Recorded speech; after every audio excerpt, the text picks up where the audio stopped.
Assalamualaikum warahmatullahi wabarakatuh. Yang terhormat Bapak Posmanto Marbun, SIPMA. Sebelumnya perkenalkan nama saya Lutfia Azhara dengan NIM E1112210054. Adapun tujuan saya membuat video ini adalah untuk memenuhi tugas akhir semester saya.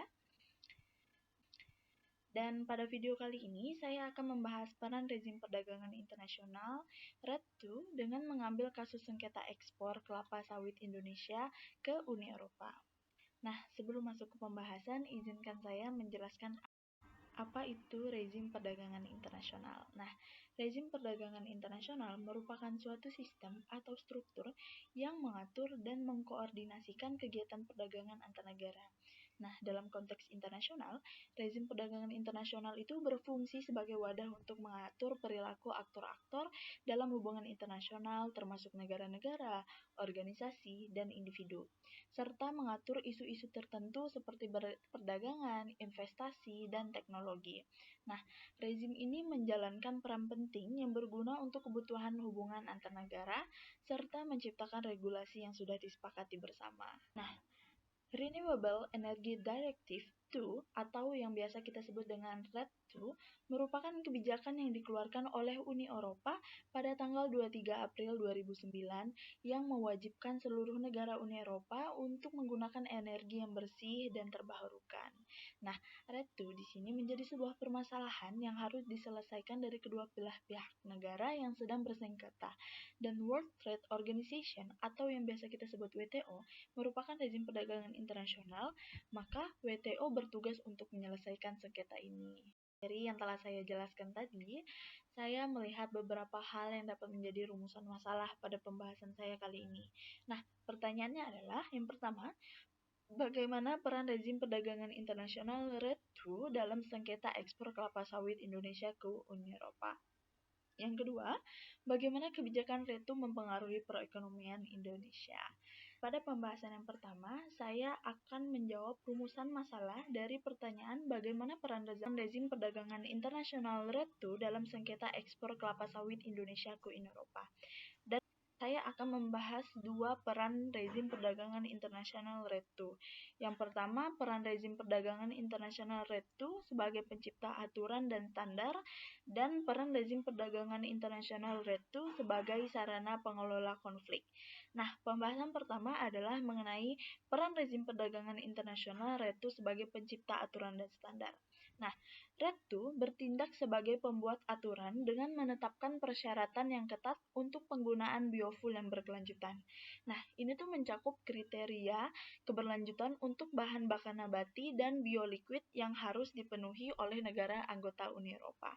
Nah, standar ini mencakup emisi gas rumah kaca dari siklus hidup penuh, pelestarian lahan yang kaya keanekaragaman hayati, dan perlindungan lahan dengan cadangan karbon tinggi seperti hutan dan lahan gambut. Nah, tidak hanya itu, RED II juga mengatur tentang bagaimana lahan harus digunakan untuk produksi energi terbarukan. Ini tuh mencakup peraturan tentang penggunaan lahan yang tidak boleh mengganggu ekosistem yang sensitif dan harus memastikan bahwa produksi biofuel tidak menyebabkan deforestasi atau kerusakan ekosistem alam yang penting. Selanjutnya, RED II menetapkan standar dan persyaratan ketat yang harus dipenuhi agar produk mereka tuh dapat masuk ke pasar Uni Eropa. Standarisasi ini memastikan bahwa CPO yang diimpor ke Uni Eropa diproduksi dengan cara yang berkelanjutan dan ramah lingkungan. Nah, ini mencakup pembatasan ekspor bagi produk yang tidak memenuhi standar keberlanjutan yang ditetapkan oleh Uni Eropa. Selanjutnya, saya akan membahas resolusi sengketa oleh World Trade Organization atau WTO.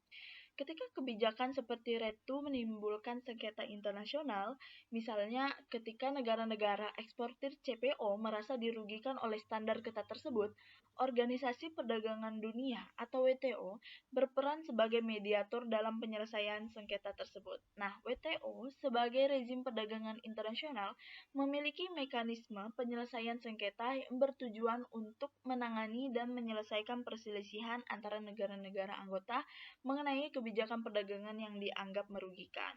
Selanjutnya, saya akan membahas peran rezim perdagangan internasional RED II sebagai sarana pengelola konflik. Nah, sebagai sarana pengelola konflik, kelapa sawit dianggap tidak memenuhi kriteria keberlanjutan yang telah ditetapkan oleh Uni Eropa. Nah, produk ini seringkali dianggap sebagai penyebab utama deforestasi yang merusak ekosistem alami dan mengurangi keanekaragaman hayati. Oleh karena itu, Uni Eropa sebagai blok importir utama memiliki kewajiban untuk mengetahui secara rinci asal-usul serta proses produksi crude palm oil.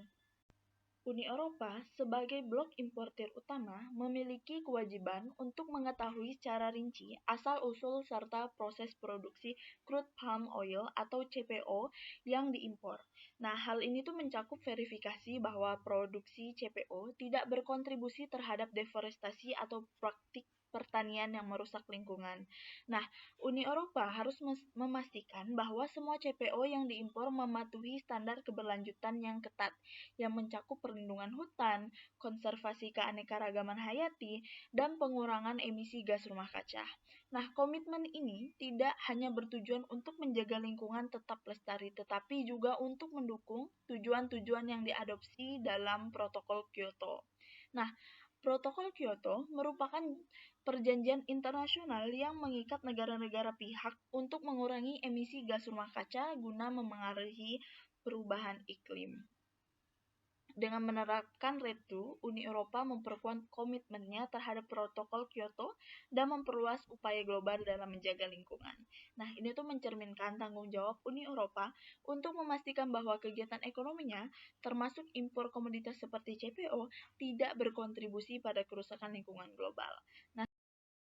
Nah, selanjutnya saya akan membahas rumusan masalah yang kedua, yaitu bagaimana RED II mempengaruhi perekonomian di Indonesia. Untuk itu, saya akan menjawab pengaruh RED II terhadap perekonomian di Indonesia. Nah, kesimpulannya adalah Renewable Energy Directive II merupakan kebijakan arahan mengenai energi terbarukan dan merupakan revisi kebijakan Renewable Energy Directive sebelumnya. Nah, Uni Eropa menganggap RED II dan Delegated Act sudah sesuai aturan WTO, di mana tidak ada diskriminasi antara bahan baku yang satu dengan yang lainnya, serta tidak membatasi akses pasar biofuel ke Uni Eropa. Pada kenyataannya, perlakuan Uni Eropa terhadap minyak kelapa sawit Indonesia dianggap diskriminatif, bahkan telah melanggar aturan dalam WTO karena termasuk menghambat akses pasar serta pembatasan ekspor. Namun WTO telah berperan sebagai penyelesaian sengketa antara ekspor sawit Indonesia ke Uni Eropa. Nah, jadi kebijakan RED II mempengaruhi penurunan ekspor CPO. Kebijakan RED II menetapkan kriteria keberlanjutan yang ketat untuk biofuel yang diimpor oleh Uni Eropa termasuk crude palm oil atau CPO dari Indonesia, karena banyak produsen sawit di Indonesia belum sepenuhnya mematuhi standar ini. Volume ekspor CPO ke Uni Eropa mengalami penurunan. Penurunan ekspor inilah yang berdampak signifikan pada ekonomi Indonesia, terutama mengingat bahwa sawit merupakan salah satu komoditas ekspor utama yang berkontribusi besar terhadap pendapatan negara dan kesejahteraan petani sawit.